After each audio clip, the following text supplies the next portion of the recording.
Hello everyone, today I'm going to show you how to find your Bitget wallet address. Make sure to watch the video until the end, not to miss any important details. Like and subscribe. So this is going to be fairly simple, but there is one more trick to do and to remember once you copy your address. Now from here, open your app and in the home screen, go to your wallet section on the bottom right. And then from here, as you can see, this is your token where you can simply click on it. And then from here, you can click on receive.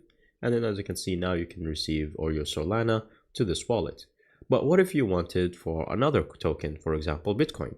Then you have to go back. And then from here, you're going to click on this small plus button on the right section.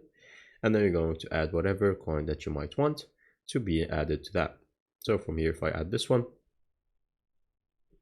then that token will be sent back there.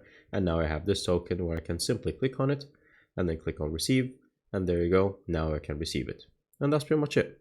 Thank you guys for watching. See you next time. Bye-bye.